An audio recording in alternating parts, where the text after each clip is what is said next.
I'm your host, Doreen Steenland, and today I'd like to welcome our guest, Kim Muench. I'm just going to dive in with our first question. What do you see as the biggest challenge for parents of teens and young adults today? Well, I don't know if this is the answer that you would expect me to say, but I would say the biggest challenge that I see are parents lacking confidence in their parenting. They are constantly, and this may sound counterintuitive to what I do, but they're looking outside for the answer all the time, and they've lost connection with themselves and their own intuition as to how to raise their children. Because just like our kids, we have so much information coming at us all the time that we don't know what to trust, and we second guess ourselves. And so what I see is parents they try the things that they know, but then they kind of get to a place and they're always looking like somebody else has the answer. And when I coach parents, it's to help them realign and get reconnected to themselves, because I believe that moms and dads know their kids better than anyone else. Wow. Yes, I did not expect that answer, but I love that answer because it goes along with some self-discovery I've just had also. And I'm wondering if you're noticing a key here. I heard you say that they're lacking confidence and that they're looking outside of themselves for the answers. And what I discovered about myself recently is that every single time I abandoned my values, or I abandoned my voice and shrunk away, or shapeshift to what the world wanted me to do, it chipped away at my confidence. Mm-hmm. And the more I became in integrity with myself, the more confidence I had. Or is that what you're talking about here?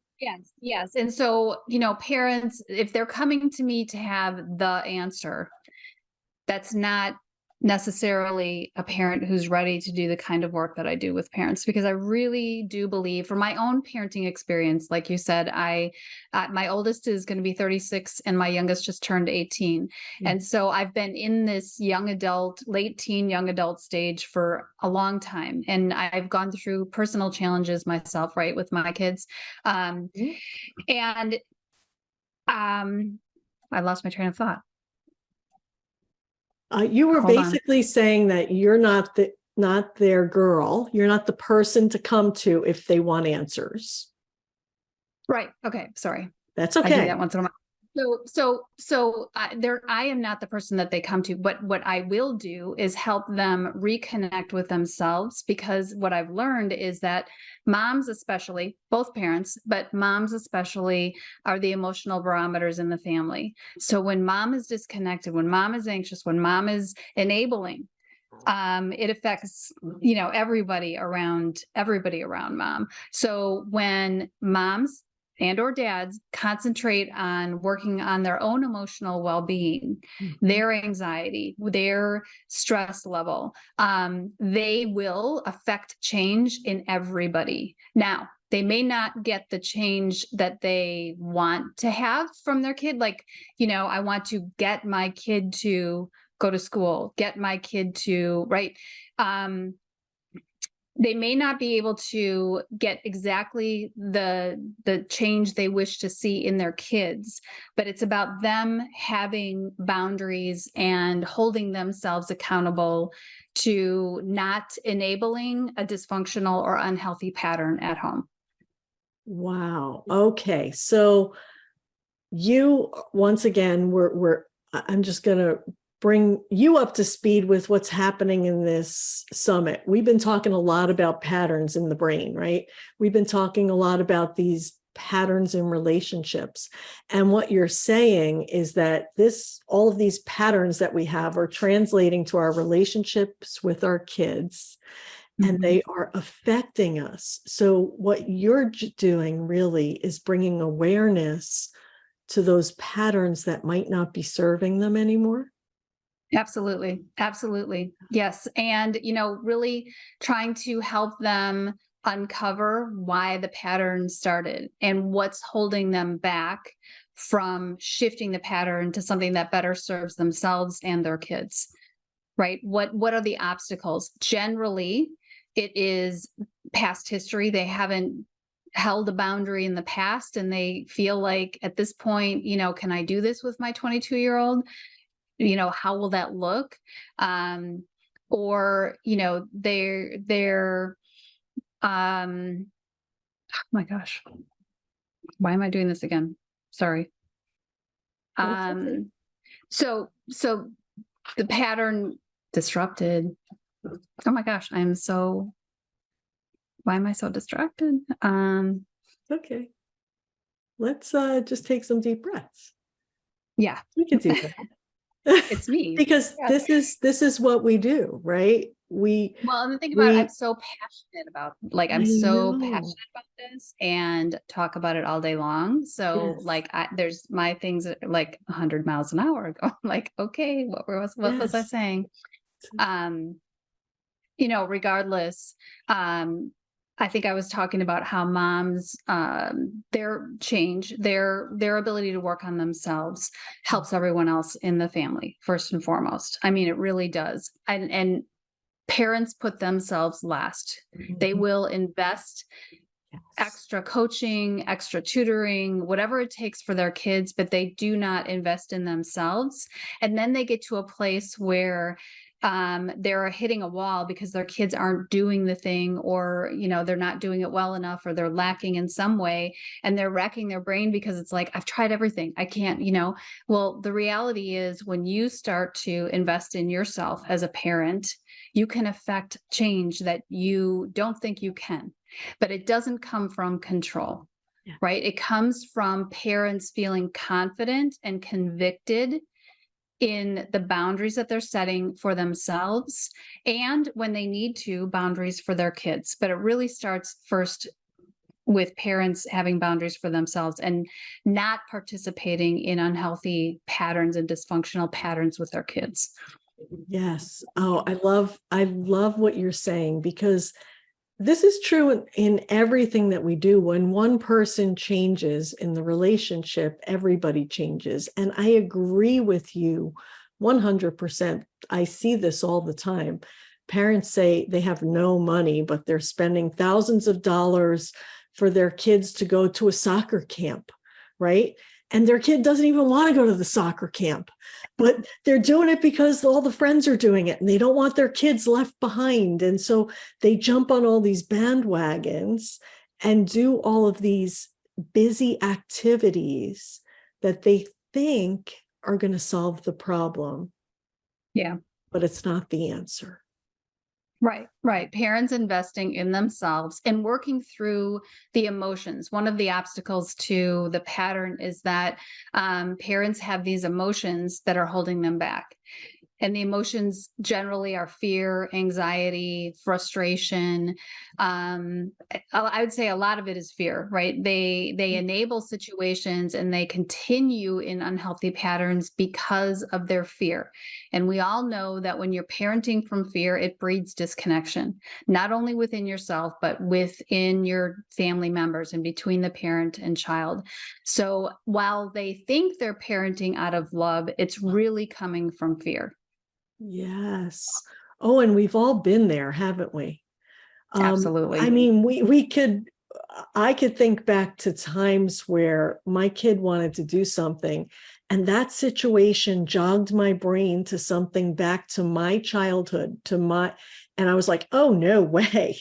You are not like, immediately I reacted, right? When it Yes. wasn't even the same situation, it was totally different, but that was the only way I was seeing it at the Yes. moment.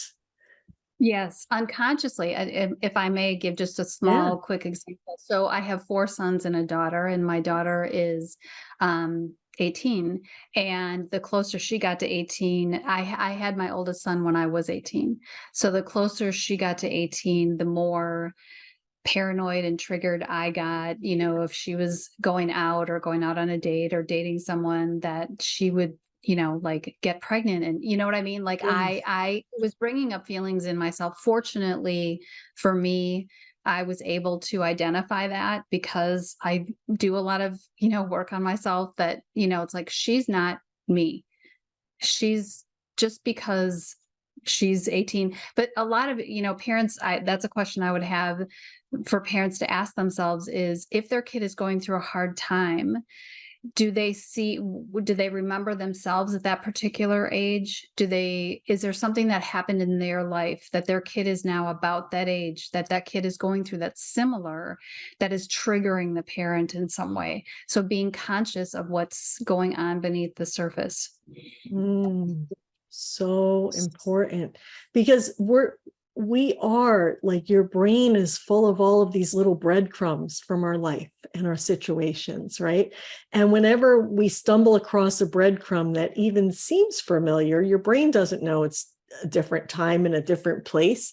It's like, oh, this is the pathway we travel on, right? And so we take it to the end result, which is not necessarily the same. And yeah, it causes drama, it causes disconnection, it causes fear. And it's interesting, as I was raising my kids, what I discovered is taking a coach approach towards my kids was so much more effective than the Mhm. way I was doing it when they were young. When they were Mhm. young, I told them, all right, pick up your socks, time to eat. You know, you tell them all of these things, but as they get older, you kind of have to adjust that and start to empower them to make choices. Yes, a four-letter word that I think is really important when you're parenting through the teen and young adult years, for sure, certainly starting in the teen years, is with. So you want to be parenting with rather than over. You want to talk with your son or daughter, not at them. I mean, it involve them in the solution to problems. I was just talking with a mom this morning who's 26-year-old.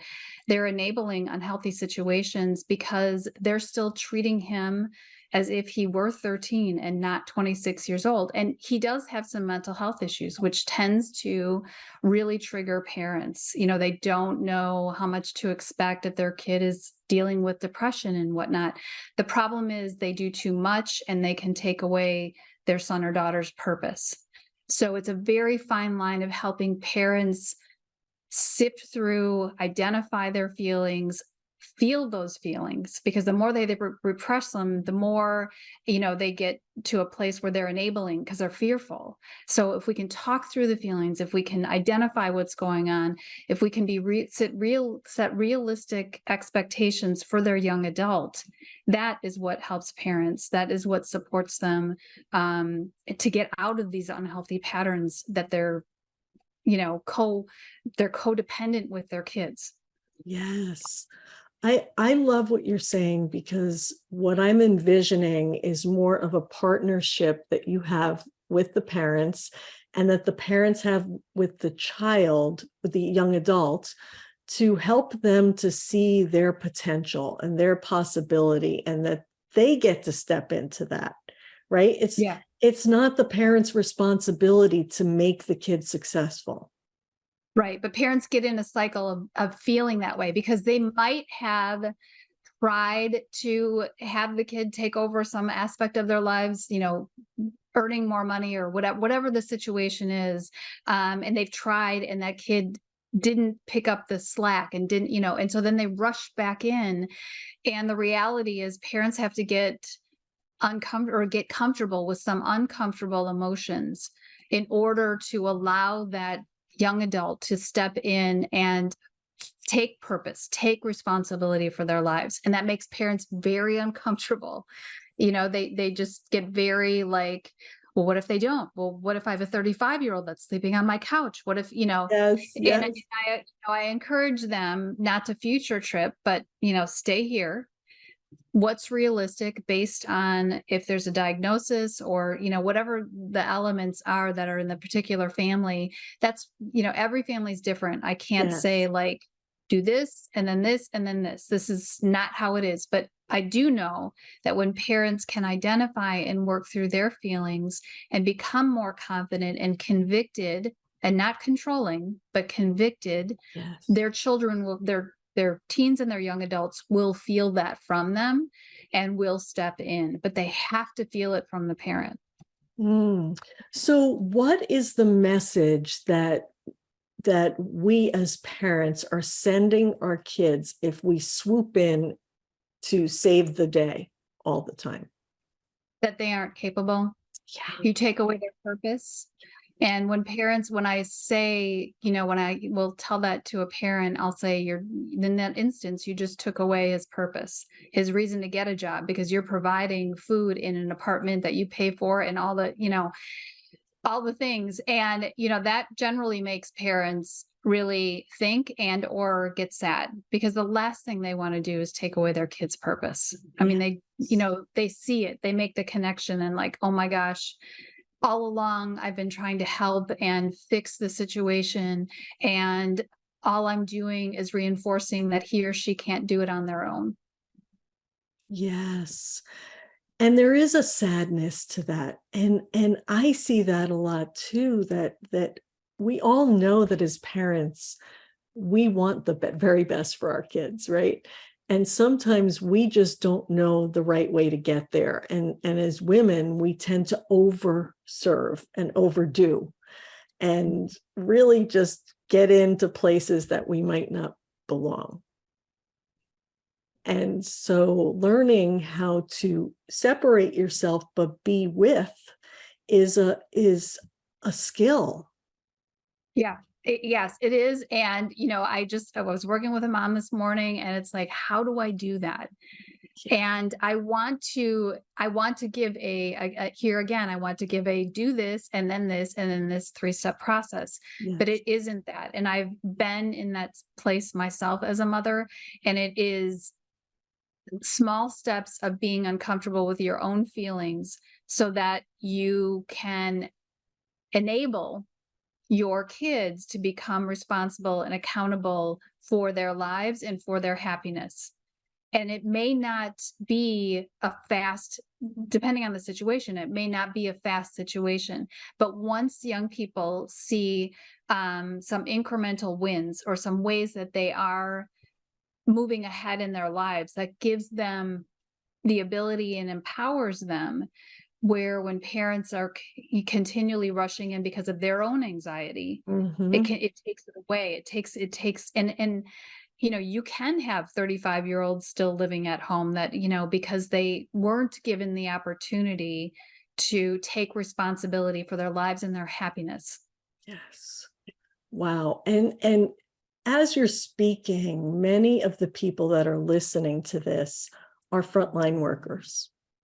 These Mhm. are the people who are running towards the crisis when Mhm. everybody else is running away. Okay.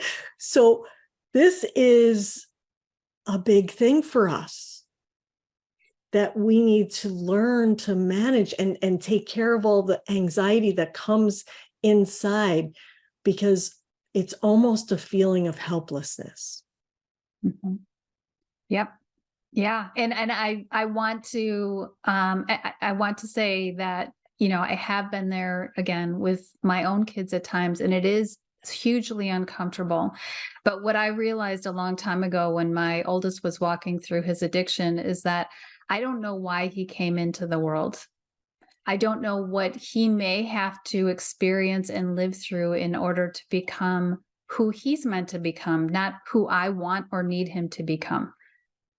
So my job is to make sure that I am a guide, especially as our kids get older, right? Mhm. I'm a coach, I'm a guide. Yes. Um, but that I'm not contributing in any way, shape, or form to his self-destruction or his self-destructive behavior, right? Everything goes through a filter of, is this money I'm going to give him actually going to go for food, or will it go for pot?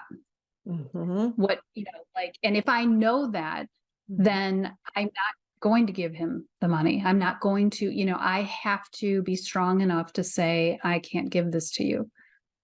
Yes.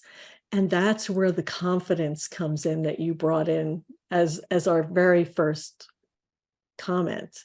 Mhm. We need to build those mental muscles. We need to build that confidence to trust ourselves and trust the guiding principles that we establish based on our values, based on what's important to us and our family. And like you said, it's different for everybody. We can't sit Yeah. here and dictate, and anybody that is dictating exactly what needs to happen in every house, it's unrealistic, right? Because Yeah. parenting, life is not one size fits all. Right, right. And like I said, I think every parent knows their child best and has, had that history with them. So it's about helping parents really understand and getting reconnected with themselves, talking through that fear, that anxiety, that, tripping about the future and what might happen and keeping them here, like let's stay in today. Let's stay in the specific situation right now. It's not to say that we're going to put a blind eye to what could happen. It's just that we're not going to invest our energy there. We're going to stay right here and we're going to look at the facts right now and what's realistic based on your son or daughter's ability at this point, and how do we incrementally help them move forward with small wins so that they can take more responsibility in their life. Wow, so good.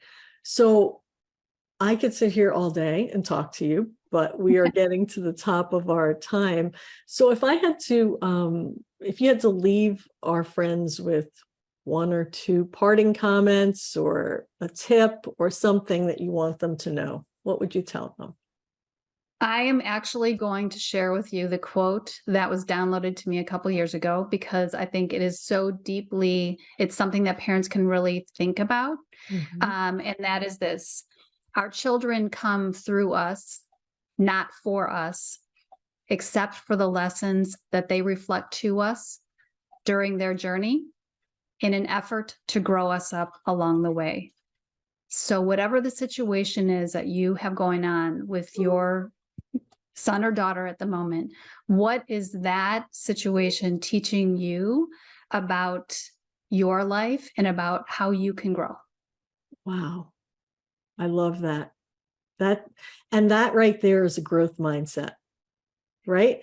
That is Mhm. looking at the whole situation as what are the opportunities here? How can we um, just learn and grow from all of this? And what an outlook. I love that.